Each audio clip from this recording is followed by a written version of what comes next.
हमारे द्वारा उसको सुख पहुंचे, कष्ट ना पहुंचे, ये ध्यान रखने की बात है कि हमें दिखाई नहीं दे रहा पर उसमें मेरा प्रभु विराजमान है। चाहे वो चींटी हो, हाथी हो, मनुष्य हो, बुरा स्वभाव वाला हो, अच्छा स्वभाव वाला हो, पर प्रभु सब में समान भाव से विराजमान। सच्ची मानिए, कोई पुण्य नहीं है, पाप नष्ट करने का इससे बड़ा कोई उपाय नहीं है। थोड़ा सा आप किसी का परोपकार कर दीजिए और कभी वर्णन मत कीजिए, फिर आप देख लीजिए वो आपको भारी विपत्ति से बचा लेगा। हम भागते घूम रहे, कोई हमें आशीर्वाद दे दे, कोई जादू टोना कर दे, कोई चमत्कार दिखा दे, हम सुखी हो जाए, कभी नहीं होगे। आपका कर्म ही आपको सुख और दुख प्रदान करता है। ऊन काहू के सुख दुख कर दाता, निज कृत कर्म भोग सुन खाता। जब आप किसी संत के पास जाते हैं दैन्य भाव होकर, मेरे भगवान के लाडले भक्त जन, इनके दर्शन से परम मंगल होता है, अहो भाग्य, ये आपका कर्म बन गया। संत दरस को चालिए तज माया अभिमान, ज्यो ज्यो पग आगे बढ़े कोटिन यज्ञ समान।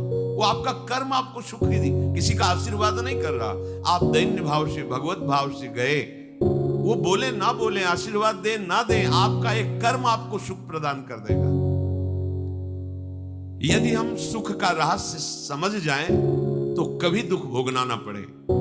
सुख प्राप्ति का एकमात्र रहस्य है, तुम किसी को दुख मत पहुंचाओ तो तुम्हें कभी दुख नहीं मिलेगा। पर हमारी कुबुद्धि दूसरों को दुखी करके सुखी होने वाली बात है हमारे अंदर। दूसरों का छीन करके सुख हम सुखी हो जाए, कभी नहीं हो सकते, कभी नहीं हो सकते। परहित धर्म नहीं भाई, पर पीड़ा सम नहीं अतमाई। यदि हम दूसरों को दुख देते, इससे बड़ा कोई पाप नहीं है, और दूसरों को सुख देने की भावना कर ले, इससे बड़ा कोई धर्म नहीं है। कर्मयोग का सबसे बड़ा भाव किसी को दुख ना पहुंचाना। वाणी बहुत संभाल के बोले, कोई पैसा नहीं लगता, प्रिय बोलने में कुछ खर्चा नहीं होता है, आपका मंगल हो जाएगा। वाणी एक अमोल है, जो कोई बोले जान, हे तराजू तौल के तब मुख बाहर आन। बहुत संभाल कर बात कीजिए। बात में इतनी दम है कि अगर आपने उसे कड़वा करके बोला तो उसका हृदय दुखी हो जाएगा। मृदु बोला, शांत भाव से बोला, तो अभी भले वो हमारे प्रति ईर्ष्या रखता है, द्वेष रखता है, लेकिन आगे चल करके उसका हृदय हमारे प्रति झुक जाएगा, क्योंकि हम कभी कठोर वार्ता, कठोर व्यवहार नहीं करते, क्योंकि हृदय में भगवान सबके बैठे हुए हैं। हमारी प्रार्थना मान लीजिए कि सर्वस्व साधनों की सिद्धि का नाम है निरंतर भजन होना। निरंतर भजन होने का फल है हर प्रकार से सुखी हो जाना।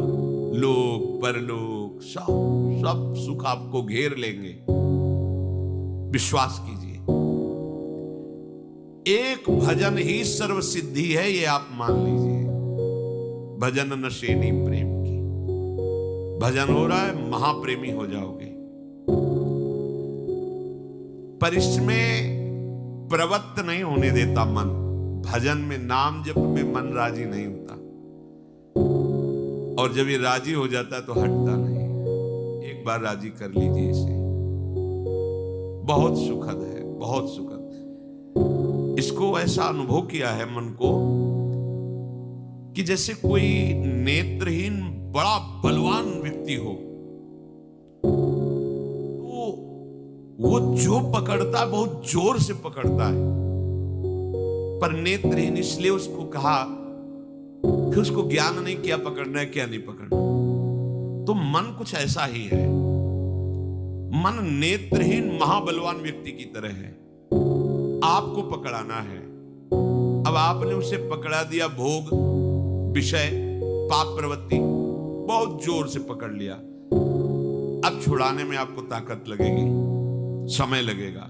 अगर छुड़ा के आपने पवित्र आचरण, संयम, जितेंद्रियता, भजन पकड़ा दिया तो सच्ची मानिए, जैसे विषय भोग नहीं छोड़ता ऐसे ही भजन नहीं छोड़ेगा।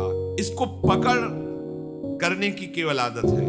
पकड़ाना आपका विषय है, आपने ही पकड़ाया है संसार के भोग, संसार का ये पापाचरण आपने पकड़ाया है। इसीलिए भगवान कहते हैं आप अपने द्वारा उद्धार कीजिए।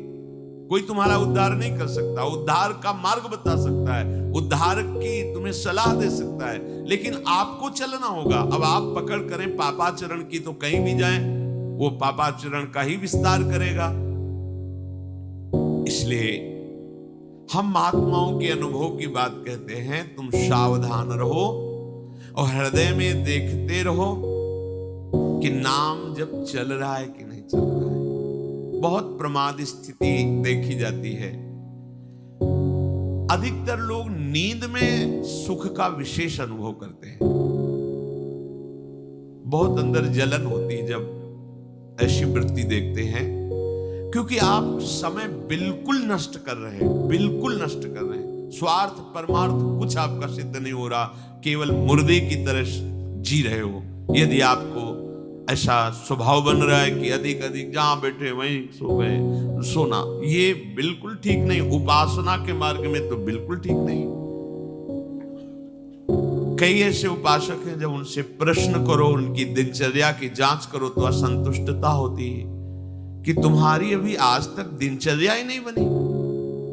देखो, शयन में जो आवश्यकता होती इंद्रिय विश्राम की, उसका कारण समझो आप। संसार का निरंतर चिंतन ये मन करवाता रहता है, ये कभी रुकता नहीं है। जितना रुकने लगे उतने ही आनंद की अनुभूति होने लगती है। विषयों में जो अपने लोगों को सुखानुभूति होती है, वो विषय में सुख नहीं है। मन कामना रहित हो गया उतने सेकंड के लिए, जिस कामना की चाह की और विषय मिला, तो उस संयोग में उसने वो कामना को रोक दिया। तो निष्कामता जितने सेकंड की उतना विश्राम मिलता, लगता है सुखी हुए। निष्कामता में उस विषय में सुख नहीं है, निष्कामता में सुख। ये मलिन हृदय होने के कारण समझ में नहीं आ रहा। जो वैराग्य में सुख है वो भोग में त्रिकाल